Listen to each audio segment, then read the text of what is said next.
Thank you for tuning into the faithful word spoken through Pastor Finney Abraham.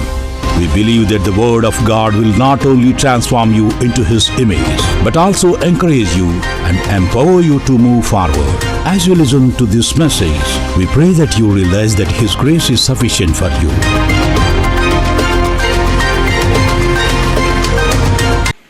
దేవుని వాక్యములో నుండి కొన్ని విషయాలు మనం నేర్చుకుందాం. దేవుని యొక్క మార్గమును ఎలా కనుగొవాలి?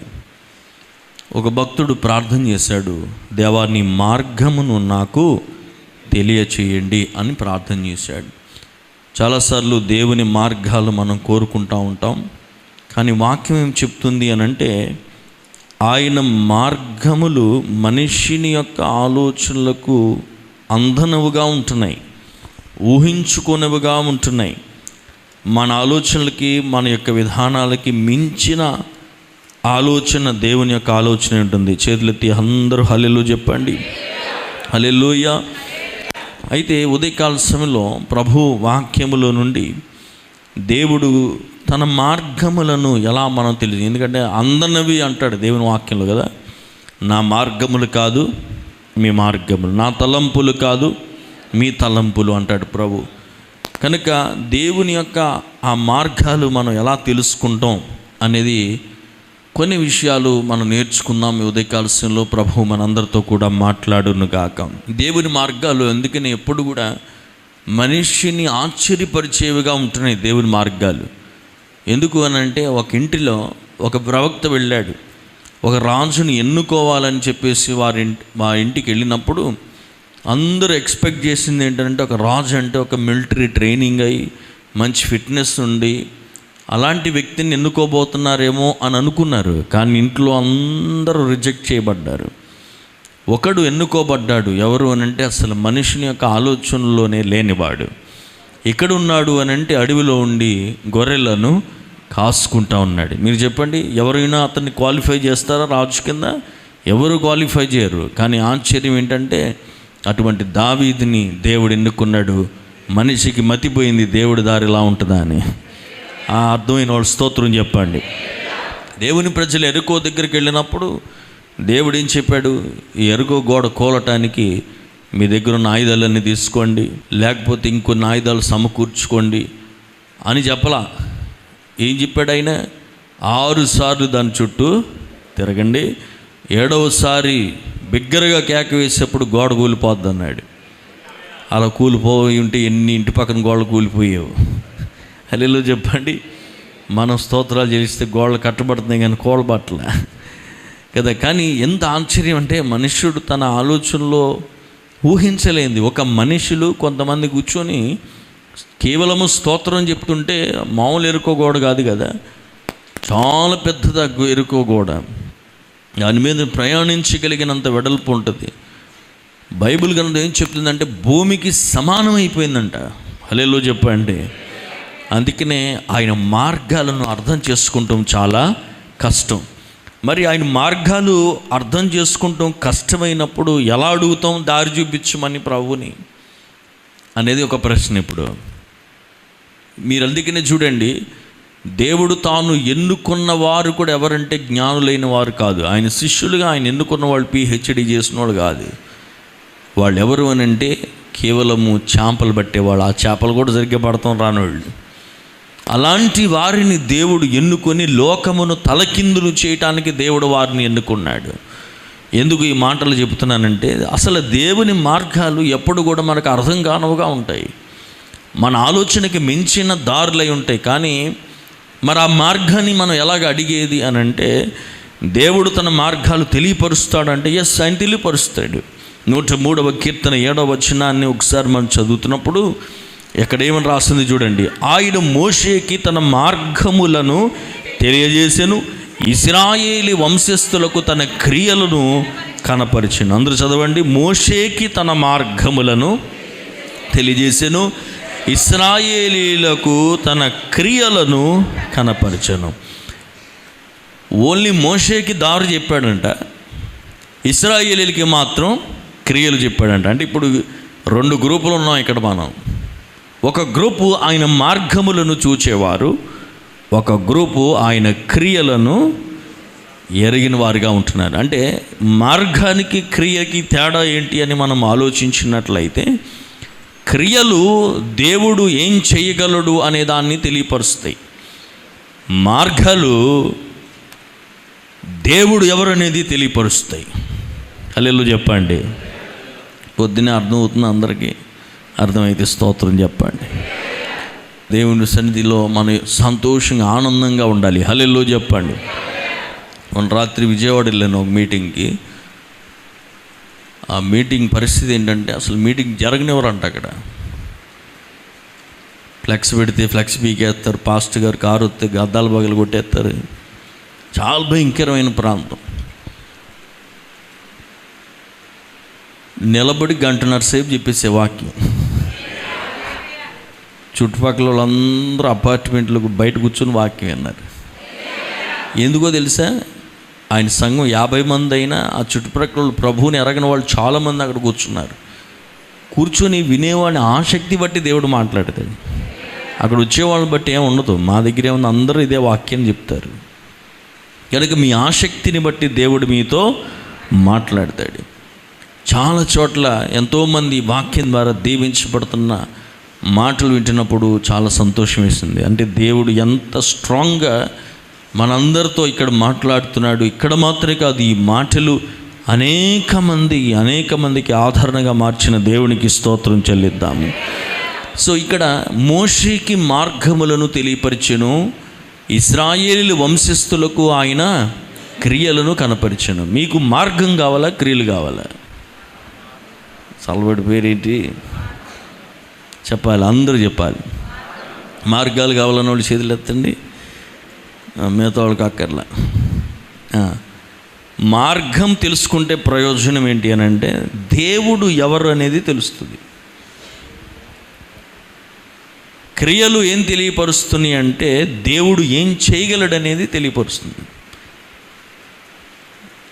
ఆయన ఏమై ఉన్నాడు అనేది తెలుసుకుంటూ ఎంత important. You will know who God is. దేవుడు ఎవరో నాకు తెలిస్తే కనుక నా పట్ల ఆయన ప్రణాళిక ఏంటో తెలుస్తుంది. నా కుటుంబం పట్ల ఆయన ప్రణాళిక ఏంటో తెలుస్తుంది. నా బిడ్డ పట్ల ఆయన ప్రణాళిక ఏంటో తెలుస్తుంది. నా జీవితంలో ఉన్న సమస్త ఆయన ఇష్టములేంటో నాకు తెలుస్తాయి. అందుకనే ఆయన మార్గములను తెలుసుకుంటాం చాలా ఇంపార్టెంట్. చేతులెత్తి ఒకసారి గట్టిగా హల్లెలూయా చెప్పండి. హల్లెలూయా చెప్పండి. సామెతల గ్రంథం 14వ అధ్యాయము 12వ వచనాన్ని చూడండి. సామెతల గ్రంథము 14వ అధ్యాయం 12వ వచనం. ఒకని ఎదుట సరైన కనబడు మార్గము కలదు, అయితే తుదకు మరణమునకు త్రోవ తీయును. మనిషి దారులు ఎలా ఉంటాయంట?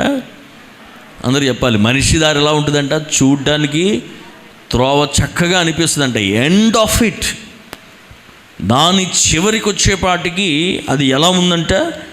చెప్పండి, ఎలా ఉంది? మరణమునకు త్రోవ తీయును అని అంటున్నాడు.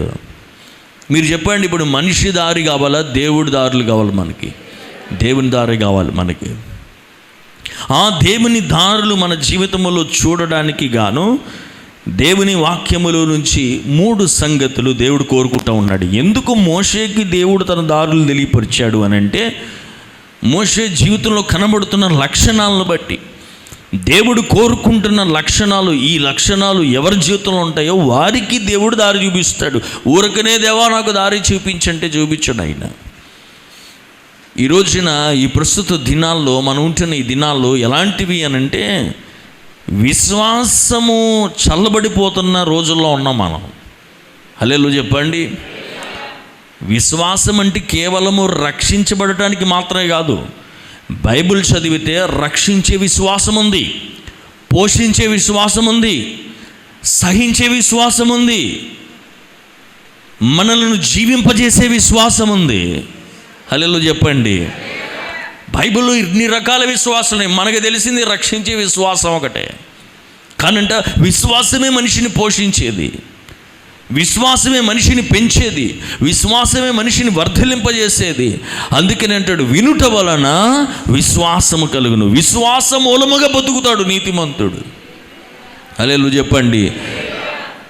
ఆ విశ్వాసం ఉంటే గనక మనం ఎంతటి కార్యములైనా చూడగలుగుతాం. హల్లెలూయా చెప్పండి.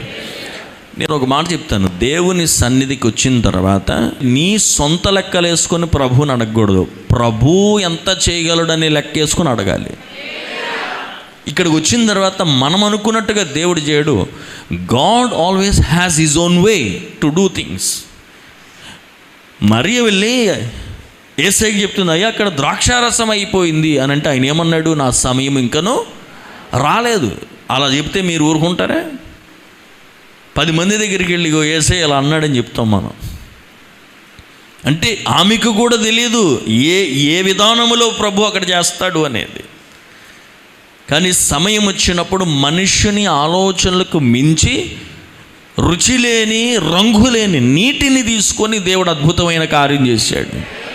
ఎవరు గెస్ చేయలేకపోయారు దాన్ని. అది ఇంపాసిబుల్ అక్కడ జరగటం. నేనేమంటానంటే ప్రతి చోట దేవుడు తాను అనుకుని చేసే విధానం ఒకటి ఉంది నీ జీవితంలో. ఎంతటి కష్టములోనైనా అందుకన్నాడు ఒక మార్గం ఉన్నది, తప్పించుకుని మార్గము కలదు. సహించలేనంత సమస్య ఎవరికి రాదంట దేవుని వాక్యం అంటుంది. అయితే అంటున్నాడు ఆ సమస్యలో తప్పించుకుని మార్గము కూడా దేవుడు ఏర్పాటు చేసి ఉన్నాడు. గట్టిగా హల్లెలూయా చెప్తారా? ఈరోజున దేవుని వాక్యం వింటున్న దేవుని బిడ్డలారా, మనము ఎక్కడ నేర్చుకోవాలి ఈరోజు, ఎలా ఉండాలి అని అంటే, ఇక ప్రభువా నీ దారి నాకు కనపడాలి జీవితంలో, నీ మార్గములలో నడుచుకునే జీవితముగా నాది మారాలి. మనుషుల దారుల్లో వెళ్ళాను, నా సొంత దారుల్లో వెళ్ళాను. ఈ రోజున ముందు అన్నీ మంచి అనుకున్నాను, కానీ చివరికి వెళ్ళిన తర్వాత అన్నీ నష్టమే. నేను చాలామందికి చెప్తా ఇది వద్దు అని అంట. ఎనరో వాళ్ళకి నచ్చింది, అది బాగుంది, ఇది బాగుంది, ఇలా అనుకూలమైంది అంటారు. అది ఒకవేళ 5 సంవత్సరాలు అయ్యొచ్చు, 10 సంవత్సరాలు అయ్యి ఉండొచ్చు, 7 సంవత్సరాలు అయినా నాకు తెలుసు అటు తిరిగి ఇడి తిరిగి అది ఖచ్చితంగా మన దగ్గరికి వస్తుంది. ఎందుకు చెప్పాడు దైవజనుడు? దేవుడు ఆయన హృదయములో ఇచ్చిన ప్రేరేపణ బట్టి చెప్పాడు. ఆయన అది నీకు మంచిది కాదు, శ్రేష్టమైనది కాదు, సమాధానకరంగా ముందుకు వెళ్ళదు అని ఎందుకు చెప్పాడు? దేవుడు ఆయనకి ఇచ్చిన ప్రేరేపణ బట్టి. లేదు అలాగే చెప్తాడు, నా సొంత దారి వెళ్తానంటే చివరికి దాని పరిస్థితులు భయంకరంగా ఉంటాయి. దేవుని వాక్యం వింటున్న దేవుని బిడ్డలారా, ఇక్కడ మనం నేర్చుకోవలసిన మొదటి మాట ఏంటో చూడండి. 25వ కీర్తన 4 వచనాన్ని ఒకసారి మనం చదువుకుందాం. యెహోవా నీ మార్గములను నాకు తెలియచేయుము, త్రోవలను నాకు. అందరూ గట్టిగా చదవండి ఆ వాక్యం. యెహోవా నీ మార్గములను నాకు తెలియజేయము, నీ త్రోవలను నాకు తేటపరచుము. ఎంతమంది ప్రార్థన ఉదయకాలం అది? స్తోత్రం చెప్పండి, గట్టిగా హల్లెలూయా చెప్పాలి. హల్లెలూయా. భక్తుడు అంటున్నాడు నీ మార్గములు. దావీదు అంటున్నాడు, మోషే మాత్రమే కాదు దావీదు కూడా అంటున్నాడు, దేవా నీ మార్గములు నాకు తెలియజేయము, నీ త్రోవలను. ఇక్కడ ఒక చిన్న ట్విస్ట్ ఉంది. ఆ ట్విస్ట్ ఏంటి అని అంటే 9వ వచనం చదవాలి. 9వ వచనం చదివితే, న్యాయ విధులను బట్టి ఆయన దీనులను నడిపించును, తన మార్గమును దీనులకు నేర్పును. హల్లెలూయా చెప్పండి. ఇంగ్లీష్లో చూడండి, the humble he guides in justice and the humble he teachers his way. ఇంకొక ట్రాన్స్లేషన్లో మీక్ అనే పదాన్ని వాడాడు. దేవుడు అంట తన దారి ఎవరికి తెలియజేస్తాడు చెప్పండి? ఎవరికి తెలియజేస్తాడు? దీనులకు. అందరూ చెప్పండి, ఎవరికి? దీనులకు అంటే ఎవరు? తగ్గించుకునేవారని సింపుల్గా అనుకుంటే కుదరదు. మీక్ అనే హీబ్రూ భాషకి మాటకి అర్థం ఏంటి అని అంటే, ఒక మనుషుడు తన జీవితంలో ఏమంటున్నాడంటే, ఒక పాయింట్ ఆఫ్ లైఫ్లోకి వచ్చి, దేవా నేను నీ మీదే సంపూర్ణముగా ఆధారపడతా ఉన్నాను, నీ సహాయము లేకపోతే నేను వెళ్ళలేను, నువ్వు దారి చూపించకపోతే నేను నడవలేను అని తన్ను తాను సంపూర్ణముగా సమర్పించుకున్నవాడు దీనుడు. మోషే అందరికంటే మిక్కిలి సాత్వికుడు. ఎందుకని? తాను చెప్పిన మాట ఏంటి తెలుసా? నీ సన్నిధి రాకపోతే నన్ను ఎక్కడికి పంపించొద్దు. అంటే అర్థం ఏంటి? నిన్ను నమ్ముకుంటున్నాను 100% ప్రభువా, నీవు లేకపోతే నేను వెళ్ళలేను తండ్రి. దూతలు ఉన్నారు, అనేక మంది ఉన్నారు, నాకు వాళ్ళు ఎవరు వద్దు, నాకు నువ్వే కావాలి. నువ్వు నాకు ఎంత కావాలంటే అసలు నీ సన్నిధి లేకపోతే నన్ను ఎక్కడికి కూడా పంపించొద్దు. గట్టిగా హల్లెలూయా చెప్పండి. అందుకే మోషే అందరికంటే మిక్కిలి సాత్వికుడు. అందుకు మోషేకి తన మార్గములు తెలియజేశాడు ఇక్కడ చెప్పిన దాన్ని బట్టి. అందుకన్నాడు, ఆయన దీనులను నడిపించును, తన మార్గమును దీనులకు నేర్పెను. మన జీవితాలు ఎలా ఉన్నాయో ఆలోచించండి. ఎంతవరకు దేవుని మీద మనం ఆధారపడుతున్నాం? మన విశ్వాసపు కొలత, మన నమ్మకము ఎంతవరకు దేవుని మీద ఆధారపడి ఉంది ఒకసారి ఆలోచించండి. ఎంతవరకు ఆధారపడి ఉంది? ఇంకొక వాక్యాన్ని చదువుకున్నాను పొద్దునే. మన నమ్మకం ఎలా ఉందంటే ఈరోజు రోజు రోజుకి దేవుని విశ్వాసులు ఎలా తయారవుతున్నారంటే హృదయాలు కఠినమై అవుతున్నాయి కానీ విశ్వాసంలోకి వెళ్ళట్లే. ప్రభు తానే చాలా బాధతో చెప్పాడు. ఏమన్నాడు తెలుసా? వీరి హృదయములు దినదినము కఠినమైపోతున్నాయి. ఎవరి బయటోళ్ళు కాదు, దేవుని కార్యములు కంటితో చూచి దేవుని కార్యములు అనుభవించే వారి జీవితంలో ఏమవుతున్నారంటే చెప్పండి, కఠినంగా మారిపోతున్నారు అంటున్నాడు. చేతులెత్తి గట్టిగా హల్లెలూయా చెప్పాలి.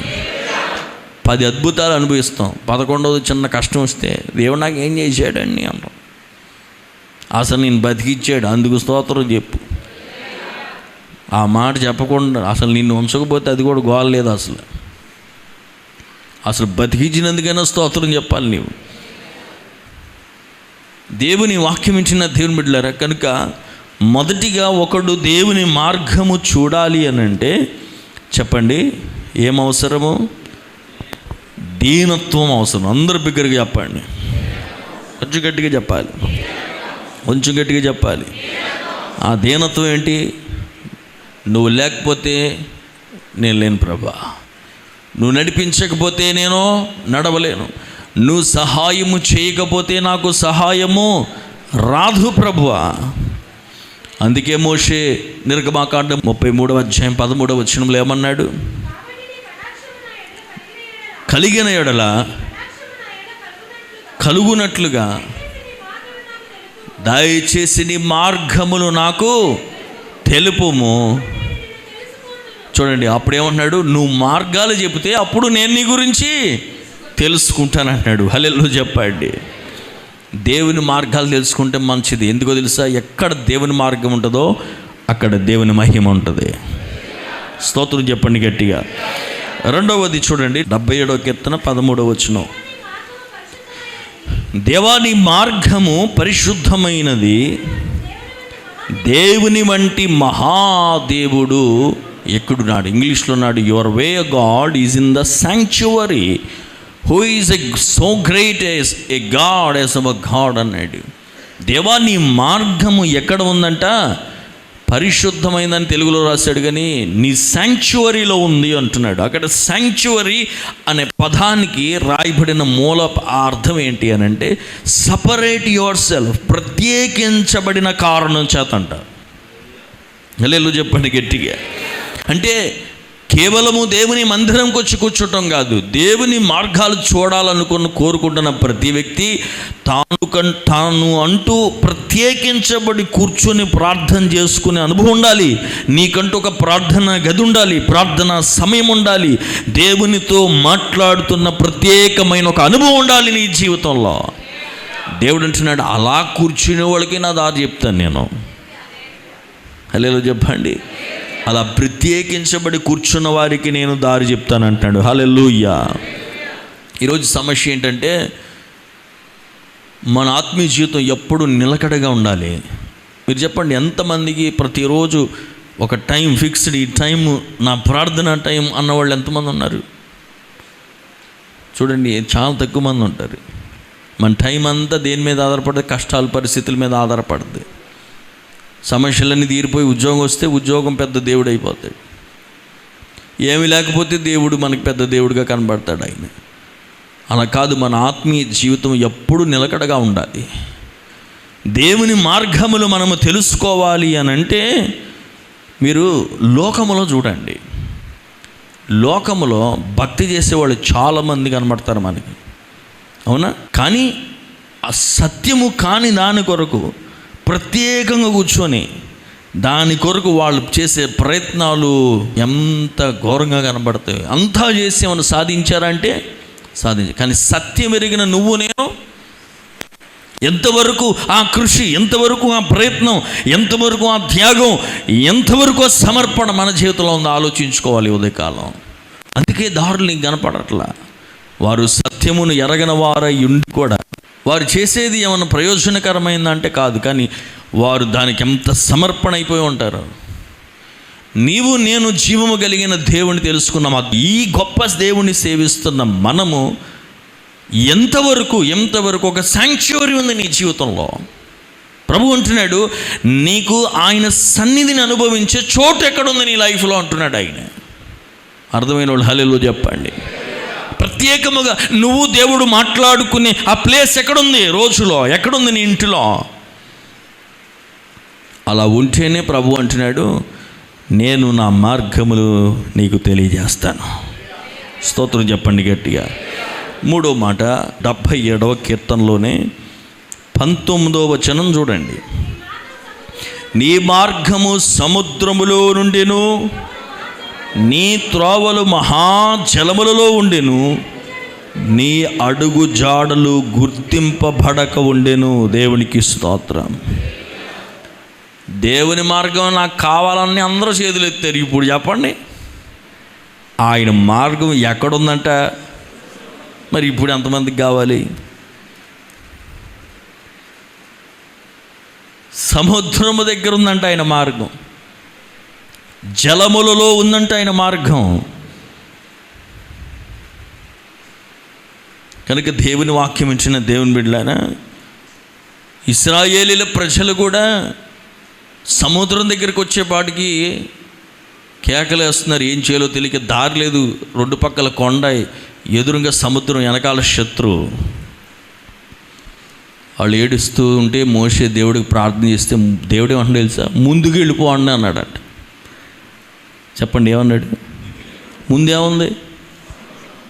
వెళ్తామా మరి? అయ్యా వీళ్ళందరూ ఇంత గోల్ చేస్తున్నారు, ఏంటి పరిస్థితి అంటే ముందుకెళ్ళిపోండి అంటున్నాడు. ముందుకెళ్ళటానికి ఏమన్నా దానికి కాలం ఏంటి, వాగేంటి, సముద్రం అంట. దేవుడు అంటున్నాడు, ఎస్ ముందుకెళ్ళిపోండి. ఎందుకో తెలుసా? నా దారి సముద్రములో ఉంది. హల్లెలూయా చెప్పండి. ఈ వాక్యం లేదంటున్నాడు, thy way is in the sea, thy path in the great waters. భయంకరమైన జలములలో నీ మార్గం ఉంది ప్రభు అంటున్నాడు. ఈరోజు మానవుని యొక్క ఆలోచనతో అయితే ముందుకెళ్ళే అవకాశం లేనే లేదు. మనం ఏం చేయాలి తెలుసా? అలాంటి పరిస్థితుల్లో ఒక్కటే ప్రార్థన చేసుకోవాలి. ప్రభా, నీ మార్గము నా ముందున్న సముద్రంలో ఉంటే కనుక నాకు నడవటానికి నీ కృప దయచేయండి అని ప్రార్థన చేయాలి. హల్లెలూయా చెప్పండి. అది దాటడానికి నాకు నీ కృప దయచేయండి. అందులో నుంచి నడిచి నేను ముందుకు వెళ్ళటానికి కావలసిన నీ కృప నాకు దయచేయండి ప్రభు అని మనం ప్రార్థన చేయాలి. అందుకనే వాక్యం అంటుంది, గాఢాంధకారపు లోయలలో నేను సంచరించినాను, ఈ అపాయమునకు నేను భయపడను, కారణము నీవు నాకు తోడై ఉన్నావు, నీ దుడ్డుకరియు నీ దండము నన్ను ఆదరించడు. ఎక్కడ గుండా వెళుతున్నప్పుడు? గాఢాంధకారపు లోయలో. అందరూ చెప్పండి, ఎక్కడ గుండా వెళుతున్నప్పుడు? గాఢాంధకారపు లోయలో దారుంది, సముద్రములో దారుంది, లోయలో దారుంది, ఎరుకో దగ్గర దారుంది. ప్రతి చోట ఆయన దారి ఉంది. దేవునికి స్తోత్రం కలుగును గాక. కానీ దేవుడు అంటున్నాడు, నా దారి నీ జీవితంలో ఎక్కడ కావాల్సిందని అక్కడ ఉంది, కానీ నీ ఆలోచనకి నా దారి సూట్ అవ్వదు. అర్థమైందా నేను చెప్పిన మాట? నీ ఆలోచనకు, నువ్వు అనుకున్న ఆలోచనకి నా దారికి పోలికలు కుదరవు. అందుకే నువ్వు సంపూర్ణంగా నన్ను నమ్మాలంటున్నాడు దేవుడు. ఆయన ఇంకొక మాట చెప్పి ప్రార్థన చేస్తా. దేవుడి మార్గం నాకు ఎందుకులే బాబోయ్ ఇంత కష్టమైంది అని అనుకోబాకండి. దేవుడి మార్గం వదిలితే కూడా నష్టం.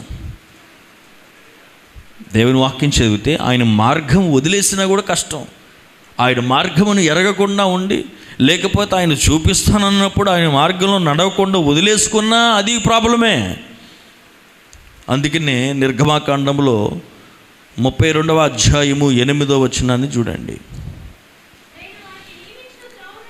నేను వారికి నియమించిన త్రోవ నుండి త్వరగా తొలగిపోయి తమ కొరకు పోతబోసిన దూడను చేసుకుని దానికి సాగిలపడి బలినర్పించి, ఓ ఇశ్రాయేలు, ఐగుప్తు దేశము నుండి నిన్ను రప్పించిన నీ దేవుడు ఇదే అని చెప్పుకొనిరా నేను. మరియు యెహోవా ఇట్లా నేను ఈ ప్రజలను చూచి ఉన్నాను, ఇదిగో వారు లోబడలోని ప్రజలు, కావున నీవు ఊరకుండుము, నా కోపము వారి మీద మండును. ఎవరు కోపం అంట? చెప్పండి, ఎవరు కోపం? ఎందుకు దేవుడికి కోపం? నేను వారికి నియమించిన త్రోవ నుండి వారు తొలగిపోయారు. ఈరోజు దేవుని దారిలో నడుస్తున్నావా? నడవకపోతే నీ మీదకి వచ్చేది ఆశీర్వాదం కాదు, నీ మీదకి వచ్చేది ఆయన కోపం. నేను చెప్పట్లేదు కానీ దేవుని వాక్యం చెప్తా ఉంది. సంఖ్యాకాండంలో కూడా ఒక వాక్యం ఉంది చూడండి, 21వ అధ్యాయము 4-5 వచనాలు.